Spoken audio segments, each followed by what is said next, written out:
आज इलेक्शन का एक माहौल है, लोकसभा इलेक्शन चुनाव सामने है। हम नरेंद्र मोदी साहब से ये आग्रह करते हैं कि वो कश्मीर से चुनाव लड़ें। खास तौर पे अगर वो कश्मीर से चुनाव लड़ेंगे तो इन ऑपोजिशन पार्टीज की जो प्रोपेगेंडा करते हैं इनकी जमानत जब्त हो जाएगी।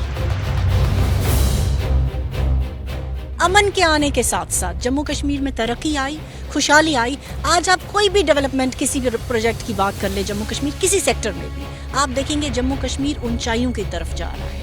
आप बच्चियों की बात करेंगे, हर तरीके से महिलाओं को और यूथ को खास तौर पे जो एम्पावरमेंट मिला, मोदी जी के चलती हुई सरकार ने जो स्कीमें बनाई, वेलफेयर की स्कीमें, अनगिनत ऐसी स्कीमें हैं। कश्मीर की आवाम में खुशी की लहर दौड़ पड़ी है। उसकी खास वजह यह है कि जब से 10 साल से उनकी हुकूमत चल रही है, खास तौर पे जम्मू कश्मीर के लिए जो उन्होंने काम किए हैं, जो अमन और खुशहाली जम्मू कश्मीर में आया, आज जम्मू कश्मीर की हर माँ के चेहरे पे आप देखेंगे खुशी है, एक मुस्कुराहट है। क्योंकि उसके बच्चे जो कुछ सियासी जमातें जो उनको वर्गला के उनके हाथों में पत्थर थमाते थे, आज वही बच्चे किताबें लेके, लैपटॉप लेके स्कूल और कॉलेजेस में जाते हैं। तो वो उन माओं का आशीर्वाद नरेंद्र मोदी जी के साथ है। और ख़ास तौर पे हम जो महिला वर्ग है, हमारे लिए जो इस हुकूमत ने किया वो तारीखी कदम है। आप पॉलिटिकल रिजर्वेशन देख लीजिए, 33% वुमेन को दिया। उसके अलावा बेटी बचाओ बेटी पढ़ाओ और ऐसी बहुत सारी स्कीमें बनाई जिसने महिलाओं को सक्षम किया। आज भी हमारे आज भी अपोजिशन पार्टी के लीडर बात करें, फारूक अब्दुल्ला की बात करें, उमर अब्दुल्ला की बात करें या महबूबा मुफ्ती की बात करें, तो वो कहते हैं कि डेमोक्रेसी खत्म हो गई है, नरेंद्र मोदी ये जो है ये सब मार्केटिंग है। तो क्या कहना चाहेंगे आप? देखिए, मैं आपके चैनल के माध्यम से उन सभी ऑपोजिशन लीडर्स को ये कहना चाहती हूँ, आज इलेक्शन का एक माहौल है, लोकसभा इलेक्शन चुनाव सामने है।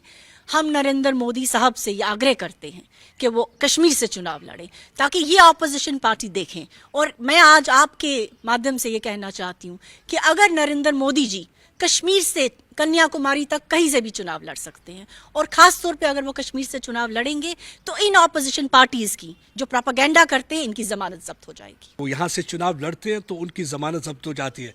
यानी कि उमर अब्दुल्ला हो, फारूक अब्दुल्ला हो या महबूबा मुफ्ती हो, ऊंचे नाम ज़रूर हैं लेकिन फीके पकवान हैं जब नरेंद्र मोदी की बात होती है। तो क्या कहना चाहेंगे आप क्यों इतना ज़्यादा ईगर हैं उनके आने से? क्या खास बदलाव आया है? क्योंकि 370 हटा तो कैसे आपकी ज़िंदगी बदली है? देखिए, 370 जो है जम्मू कश्मीर के लिए एक बहुत ही बड़ा अभिशाप था। 370 के जाने के बाद हम जो वीमेंस हैं उनको अपने राइट्स जो हैं वो मिले हैं। पहले क्या होता था कि अगर हम जब कहीं बाहर कहीं शादी कर लेते थे out of Jammu and Kashmir तो हमें प्रॉपर्टी राइट्स जो है हमें नहीं मिलते थे। लेकिन अब जो है हमें सही मायने में लगा है कि अब हमारे जम्मू कश्मीर की जो महिलाएँ हैं उनको अपने राइट्स मिले हैं। और जम्मू कश्मीर की सिख लेडी होने के नाते, एक सिख धर्म से बिलोंग करते हुए, हम रोज़ यही अरदास करते थे कि हमारे जितने भी हमारे गुरुद्वारे हैं जिनके हमें दर्शन दीदार नहीं होते हैं, तो मोदी जी ने ऐसा किया कि अब हम हर सिख बच्चा, चाहे और भी धर्म के लोग क्यों ना हो, हम अपने जितने भी रिलीजियस प्लेसेस हैं जो हैं हमारी कंट्री से बाहर हैं, हम वहाँ पर जाकर, जैसे करतारपुर कॉरिडोर उन्होंने खोला, हम वहाँ पर जाकर जो है उनके दर्शन दीदार कर सकते हैं। और हम मोदी जी का बहुत शुक्रिया करते हैं। सबका साथ, सबका विकास, सबका विश्वास। और देखिए, ये जो ग्रुप की मैं बात कर रहा हूँ इसमें आप देखेंगे कि ज़्यादातर मुस्लिम समुदाय की महिलाएं हैं, कुछ सिख समुदाय की भी हैं, लेकिन सबसे इम्पॉर्टेंट चीज़ है कि जगह जगह से यहाँ आए हुए हैं। यहाँ हमारे साथ एक यंग आर्टिस्ट भी है, उनसे भी बातचीत करने की कोशिश करेंगे। क्यों इतना ज़्यादा है कि लोगों को एक प्यार है, दिल की धड़कन क्यों नरेंद्र मोदी बनते जा रहे हैं? सर, बनना तो है ही है, क्योंकि जो आज दिन तक नहीं हुआ, खासकर मुस्लिम लेडीज़ के लिए, उनको राइट नहीं मिले। ट्रिपल तलाक का जो सब चल रहा है यहाँ पे, पहले तो ऐसा कुछ मिला ही नहीं है यहाँ पे लेडीज़ को। कहाँ मिला? किसने दिलाया? 3 तलाक दिए और निकल गए, मर्द निकल गए, जहाँ मन किया चल पड़े। लेकिन ये बदलाव तो मोदी जी नहीं लाया है ना। जम्मू कश्मीर में क्या दिखा बदलाव आपने? खासकर हम आर्टिस्टों का, मैं तो एक आर्टिस्ट हूँ, मैं उस टॉपिक पे भी बात करती हूँ कि हमें तो बाहर निकलना भी मुश्किल था। अगर हम कुछ आर्ट करते या हमारे सपने होते थे कि हाँ हम भी फिल्म स्टार बने, या हमें बाहर नहीं निकलने देते थे। अगर घर वाले इजाज़त देते थे तो लोग, पब्लिक नहीं देती थी। लेकिन आज हम बिना झिझक अगर कहीं भी काम कर रहे हैं तो वो मोदी जी के आशीर्वाद से कर रहे हैं। हमें खुशी है कि अगर 370 नहीं टूटता, जो राइट्स हमें मिले हैं वो कभी नहीं मिलते।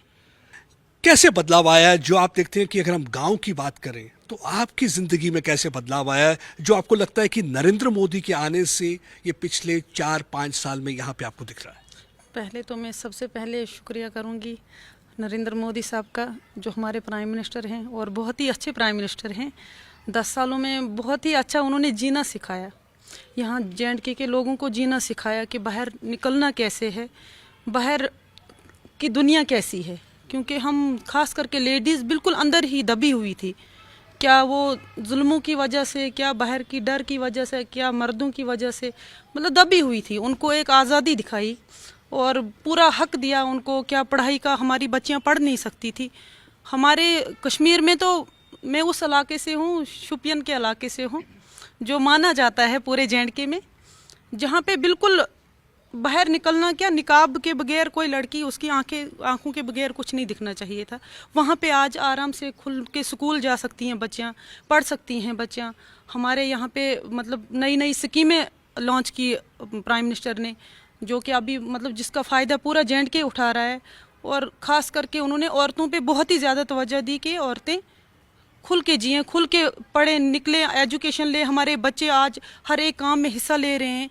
और सबसे मेन बात है, जो हमारे यहाँ पे मिलिटेंसी थी, यहाँ जो भी था वो ख़त्म हो गया और अमन शांति से आज सब खुल के जी रहे हैं, खुल के अपने जॉब कर रहे हैं, बिजनेस कर रहे हैं, कोई भी पढ़ाई कर रहा है बच्चा, मगर माँ परेशान नहीं है पीछे। सबसे मेन बात है जो अभी सुकून से माएँ हैं, घर में माएँ बैठी हैं, उनको वो टेंशन अफसोस की बात यह है कि आज भी अपोजिशन पार्टी के लीडर ये बात सुनना नहीं चाहते। मेरे ख्याल से उनको इनकी बात जरूर सुननी चाहिए, इस माँ की आवाज़ को सुनना चाहिए, क्योंकि कोई भी माँ नहीं चाहती कि उनका बच्चा आतंकवाद में जाए, कोई भी माँ नहीं चाहती कि उनका बच्चा किसी गोली का शिकार हो। तो आज ये जो माँओं के जो आंसू पोंछकर उनके चेहरे पे जो ये मुस्कान आई है, तो उसका कहीं श्रेय प्रधानमंत्री नरेंद्र मोदी को जाता है। क्योंकि आप जिस कश्मीर में जाते हैं तो कश्मीर में आप कैसा देखती हैं, मतलब कि क्या बदलाव आप देखती हैं जो मतलब आपको लगता है कि हाँ ये प्रधानमंत्री नरेंद्र मोदी ही कर सकते हैं, जिसकी वजह से मैं देख रहा हूँ इतना विश्वास जो आया हुआ है? देखिए, सबसे बड़ी बात यह है कि आज प्रधानमंत्री जी के नेतृत्व में जो सरकार चल रही है, उसने सबसे बड़ा ऐतिहासिक काम जो जम्मू कश्मीर के लिए किया, वो जम्मू कश्मीर में अमन लाया।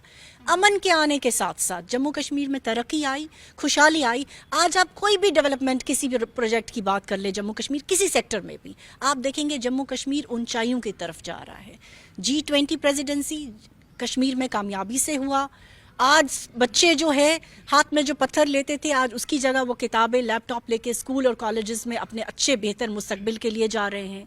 आप बच्चियों की बात करेंगे, हर तरीके से महिलाओं को और यूथ को खास तौर पे जो एम्पावरमेंट मिला, मोदी जी के चलती हुई सरकार ने जो स्कीमें बनाई, वेलफेयर की स्कीमें, अनगिनत ऐसी स्कीमें हैं। एक तासुरा दिया जाता है, एक तासुरा दिया जाता है। खास तौर पे जो मैं कहना चाहूंगी, जो अल्पसंख्यक थे और जो ऐसी जनजातियां थी जिनको आज तक कभी किसी ने पूछा नहीं थे, उनको मोदी जी ने एक आवाज़ दी है और सक्षम बनाया है। आप देखिए, अभी हाल ही में आपने देखा होगा ऐतिहासिक फैसले हुए, जहां पहाड़ीज को एक तरफ रिजर्वेशन दिया ST स्टेटस में, दूसरी तरफ गुज्जर बकरवाल भाइयों और बहनों को पंचायत से लेके असेंबली तक अर्बन लोकल बॉडीज में पॉलिटिकल रिजर्वेशन दिया, महिलाओं को पॉलिटिकल रिजर्वेशन दिया 33%। उसके अलावा OBCs में ऐसी जो जनजातियां थी, ऐसी कास्ट थी जो शमूलियत जिनकी पहले नहीं थी, उनको शामिल किया। तो मैं समझती हूँ हर वर्ग के लिए जो है, हर जात के लिए, हर मजहब के लोगों के लिए मोदी जी ने काम किया है। इसलिए आज मोदी जी जो हैं वो जम्मू कश्मीर की आवाम के दिल में है। देखिए, एक अक्सर इंप्रेशन देने की कोशिश की जाती है कि ये मोदी जी जो है एंटी मुस्लिम है, कई लोग ऐसी कोशिश करते हैं। तो एज मुस्लिम महिला आप क्या कहना चाहेंगी उन लोगों को जो ये रॉन्ग इंप्रेशन देने की कोशिश करते हैं? क्योंकि मैं जब बात करता हूँ मुस्लिम महिलाओं से तो वो कहते हैं कि हमें बहुत कुछ मिला है। तो आप क्या कहना चाहेंगे? देखिए, मैं आपसे ये सवाल करना चाहती हूँ, आप बताइए कि मोदी जी की सरकार ने जितनी वेलफेयर स्कीम्स बनाई हैं, क्या किसी वेलफेयर स्कीम में ये है कि माइनॉरिटीज़ में, खासतौर पे जो मुस्लिम महिलाएं या युवा या मर्द हजरात हैं, उनको स्कीम का फ़ायदा ना नहीं पहुंचा? किसी स्कीम का आप नाम ले लीजिए, हर स्कीम का फ़ायदा हर वर्ग को, हर मज़हब के इंसान को पहुंचा।